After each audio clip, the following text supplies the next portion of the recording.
सीख सकें। Okay, pressure in fluids. As we know, जितने भी लिक्विड्स हैं और गैसेस हैं ये फ्लूइड है। फ्लूइड क्या होता है पहले तो ये जान लीजिए। फ्लूइड जो है वो चीज है जो फ्लो कर सके, जो फ्लो कर सके, एक जगह रुकी ना रहे बल्कि अपनी जगह चेंज कर सके। ठीक है, तो इस हिसाब से अगर देखें तो सॉलिड्स जो होते हैं वो फ्लूइड नहीं होते। ठीक है, लेकिन लिक्विड और गैसेस दोनों ही फ्लूइड होते हैं। और जैसे कि solid exerts pressure on a surface due to its weight. आपको पता है कि सॉलिड्स जो प्रेशर क्रिएट करते हैं वो अपने वेट की वजह से करते हैं। ठीक है, और कहाँ पे करते हैं? जिस सतह पर वो, जिस सरफेस पे वो टच होते हैं, कांटेक्ट में होते हैं, उस पर प्रेशर क्रिएट करते हैं। सिमिलरली फ्लूइड्स के पास भी वेट होता है। ये तो आपको पता है कि खाली ऐसा तो नहीं है कि सॉलिड्स के ही पास वेट होगा, नहीं, फ्लूइड्स के पास भी वेट होता है। And they also exert pressure on the base and walls of the container। अब इसी तरह फ्लूइड्स में भी, क्योंकि सॉलिड्स तो नॉन फ्लूइड होते हैं, फ्लो नहीं कर सकते, लिक्विड्स जिस बर्तन में रखे होते हैं उसमें नीचे की तरफ और उसकी दीवारों पर प्रेशर क्रिएट किए हुए होते हैं। फॉर एग्जाम्पल, आपको कैसे पता चलेगा कि एक जग में, एक मग में या एक बॉटल में पानी रखा है तो वो उसकी वॉल्स के ऊपर प्रेशर डाल रहा है? तो आप बहुत ही आसान एक कोई बेकार सी बॉटल लीजिए, उसमें पानी भरिए, उसमें ऊपर की तरफ छेद कीजिए, पानी बाहर निकलने लगता है। ये पानी क्यों निकल रहा है? क्योंकि वाटर ने प्रेशर क्रिएट किया उसकी वॉल पर, और उस वॉल, जब आपने उसमें होल, एक रास्ता बना दिया, तो वहां से वो फ्लो करके, यानी प्रेशर की वजह से वो पानी धार के साथ बाहर निकल रहा है। जाहिर सी बात है कि जब नीचे की तरफ अगर आप एक छेद करेंगे तो और भी तेजी से निकलेगा। ठीक है, अब देखिए, pressure exerted in any, wait एक मिनट, थोड़ी ब्राइटनेस बढ़ा दें।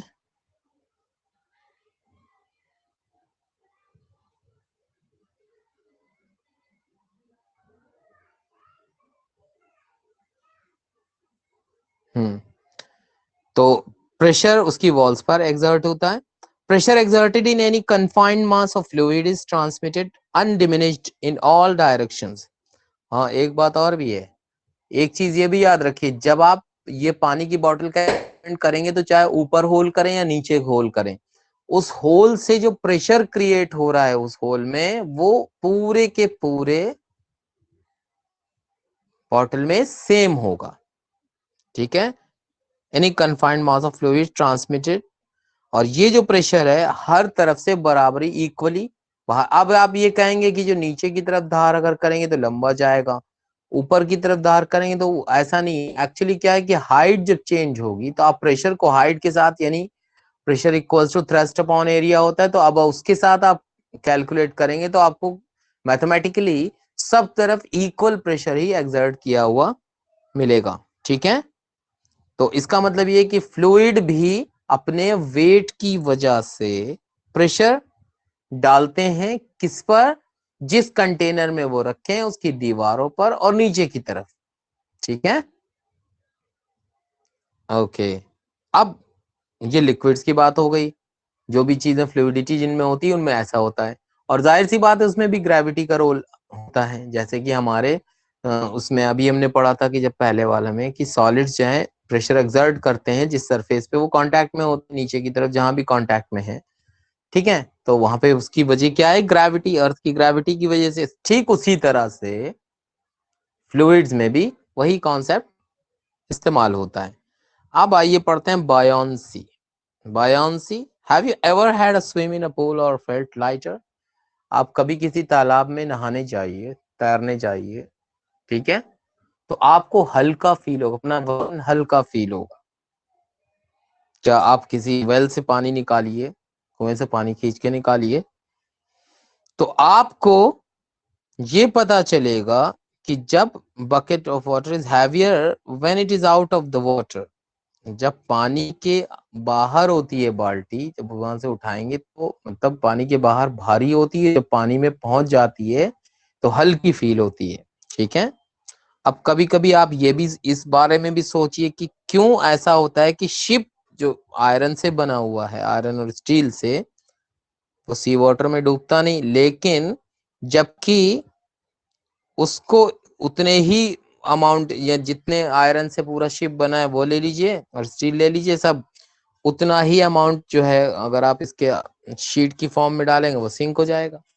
ऐसा क्यों होता है?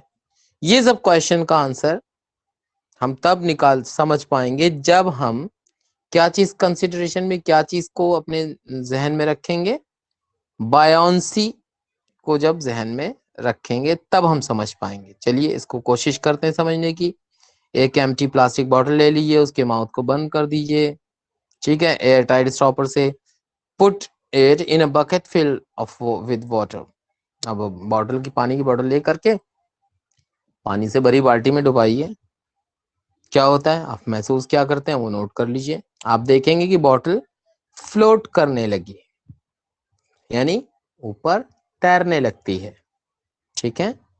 अब पुश करिए पानी के अंदर उसको, बॉटल को, तो आप क्या फील करेंगे?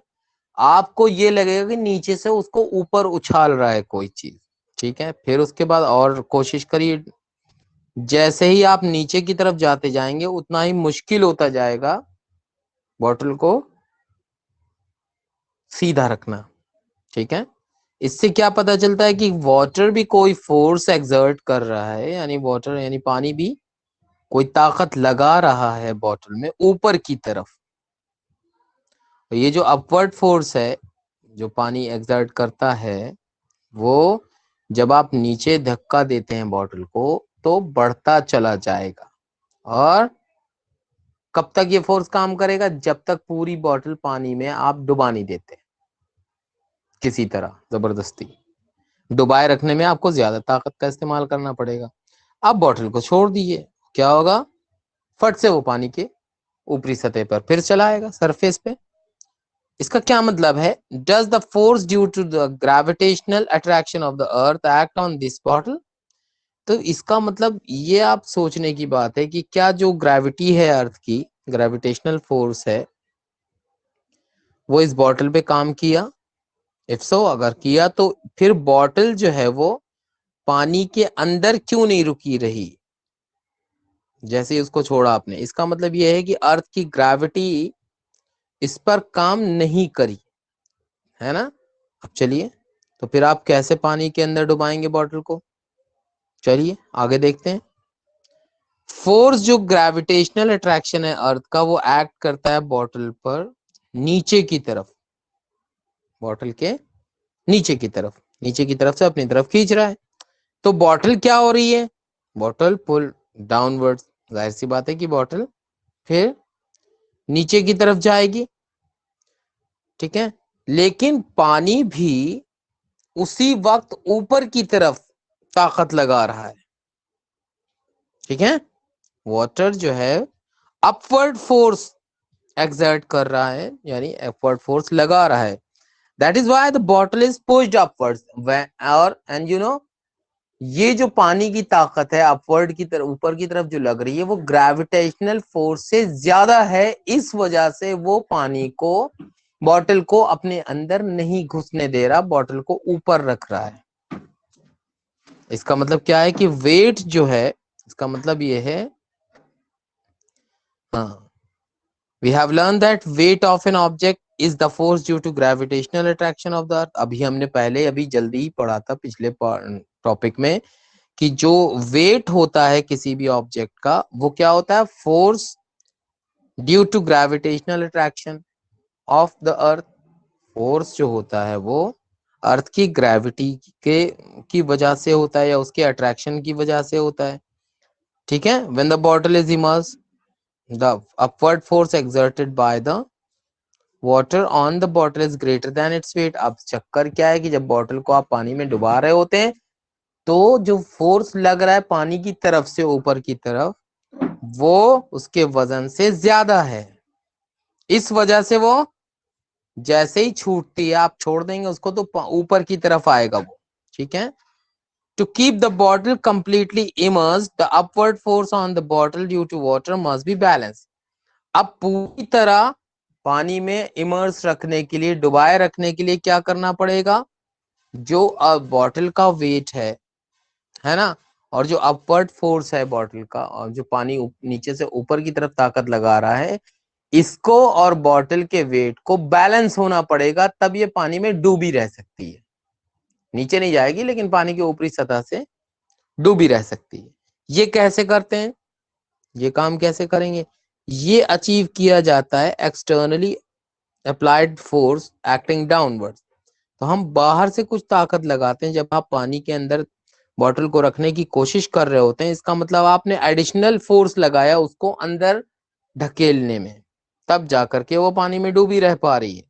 ये जो फोर्स है मस्ट एटलीस्ट बी इक्वल, या तो इक्वल हो या उनका जो डिफरेंस है to the difference between upward force and weight of the bottle.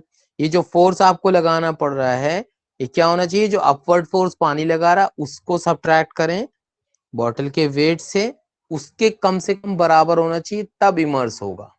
ठीक है, दोनों का जो डिफरेंस है उसके बराबर आपको ताकत लगानी पड़ेगी, तब जाकर के पानी में वो बॉटल डूबी रह सकती है। ओके, ये जो अपवर्ड फोर्स एक्सर्ट किया था वाटर ने बॉटल के ऊपर, इसको कहते हैं अपथ्रस्ट। अपथ्रस्ट या बायोंट फोर्स। बायोंट फोर्स हिंदी में कहते हैं उत्प्लावन बल। उत्प्लावन बल। इनफैक्ट सारे ही object force of buoyancy experience करते हैं, महसूस करते हैं, जब वो फ्लूइड में डूबे हुए होते हैं। जो मैग्नीट्यूड है बायोंट फोर्स का वो डिपेंड करता है फ्लूइड की डेंसिटी पर। जितना ज्यादा डेंस होगा, यानी अगर आप सादे पानी में डुबाएंगे तो आपको ताकत लगानी जितनी पड़ेगी, अगर आप नमक के पानी में उसी बॉटल को डुबाएंगे तो लाजमी बात है कि नमक के पानी में डुबाने के लिए आपको और ज्यादा ताकत लगानी पड़ेगी। क्यों? पानी में जब नमक घोलें या शक्कर घोलें या कोई चीज घोलें तो आपको पानी जो है डेंस हो जाता है। डेंस होगा तो जाहिर सी बात है फोर्स भी ज्यादा अप्लाई करना पड़ेगा। ठीक है, बहुत सारी चीजें इससे पैदा होती हैं। अब आइए, व्हाई ऑब्जेक्ट्स फ्लोट और sink when placed on the surface of water. क्यों ऐसा होता है कि ऑब्जेक्ट्स फ्लोट करते रहते हैं या सिंक हो जाते हैं जब उनको पानी के सरफेस पर रखा जाता है? ठीक है, चलिए एक एक्टिविटी और देखते हैं, समझने की कोशिश करते हैं एक्टिविटी की मदद से। एक बीकर पानी के, एक पानी का जग ले लिए, प्लेन आपके घर पे होगा। आयरन नेल ले लीजिए, लोहे की एक कील ले लीजिए और उसको पानी की सतह के ऊपर रखिए। क्या होता है? जाहिर सी बात है कील डूब जाएगी। Force due to the gravitational attraction of the earth on the iron nail pulls it downwards. और नीचे जाने के लिए आपको पहले से पता है कि अर्थ के ग्रेविटेशनल पुल की वजह से ऐसा होता है। ग्रेविटेशनल अट्रैक्शन जो है अर्थ का, उसकी वजह से ये लोहे की कील नीचे की तरफ जाती है। There is an upthrust of water on the nail. अब ये पानी, जो पानी आपकी बॉटल को ऊपर फेंक रहा था इतनी बड़ी चीज को, वो अब ये नेल को नहीं रोक पाया नीचे जाने से। ये क्या मतलब हुआ? ठीक है, अब देयर इज एन अपथ्रस्ट तो लग रहा है उस नेल पर, but the downward force acting on the nail is greater than. अब ये एक हैरत की बात है, जो फोर्स डाउनवर्ड है ना, लग रहा है वो ज्यादा है अपथ्रस्ट से, तभी वो कील डूबी। ठीक है, अब इससे हम कुछ नतीजे निकालेंगे। ओके, और आप एक कॉर्क जो है अगर रखेंगे पानी के सरफेस पे, जबकि कॉर्क दिखने में बड़ा है कील से, वो तैरता रहेगा। ठीक है, चलिए वही एक्टिविटी है, पीस ऑफ कॉर्क रखिए इसके ऊपर, तो उतना ही मास होना चाहिए, दोनों का मास इक्वल हो, आयरन नेल का और कॉर्क का। जब वो कॉर्क जो है पानी की सतह पे रखेंगे तो वो डूबेगा नहीं, वो तैरता रहेगा। ठीक है, the cork floats while the nail sinks. अब इतनी पतली चीज वो सिंक हो गई, उसने ज्यादा ताकत लगा दी नीचे की तरफ, और ये कॉर्क जो है वो कम ताकत रही उसके पास, अर्थ वही वाटर के अपथ्रस्ट से। क्या मतलब है, क्यों तैरता रह रहा है? इसका मतलब ये है कि this happens because of the difference in their densities. ये सिर्फ इसलिए हुआ है कि डेंसिटी नेल की ज्यादा थी कॉर्क से। ठीक है, डेंसिटी ऑफ सब्सटेंस को कैसे डिफाइन करते हैं? मास पर यूनिट वॉल्यूम से, मास पर यूनिट वॉल्यूम। ठीक है, एक यूनिट वॉल्यूम में कितना मास है, ये डेंसिटी होती है सब्सटेंसेस की। तो डेंसिटी जो कॉर्क की है वो लेस होती है, कम होती है डेंसिटी ऑफ वाटर से। दैट इज वाई, इसका मतलब क्या है कि अपथ्रस्ट जो वाटर का है कॉर्क पर वो ग्रेटर हो गया कॉर्क के वेट से। ठीक है, कॉर्क का वजन पानी को नीचे नहीं ढकेल पाया, पानी का वजन, क्योंकि डेंसिटी कम थी कॉर्क की और कील की डेंसिटी ज्यादा थी। ओके, यानी the density of iron nail is more than the density of water. Water की डेंसिटी जिससे ज्यादा जो है कील की डेंसिटी हुई। इसका मतलब ये कि अपथ्रस्ट जो वाटर का है on the iron nail is less than. अब जब डेंसिटी जो है जिसकी कम थी तो फिर ताकत भी कम लगा पाया, थ्रस्ट भी कम लगा, इसलिए आयरन नेल को वो नीचे जाने से नहीं रोक पाता। इसका मतलब ये है कि ऑब्जेक्ट्स की जिनकी डेंसिटी लिक्विड से कम होती है वो पानी पे तैरेंगे। Objects of density greater than that of liquid sink हो जाएंगे लिक्विड में। ओके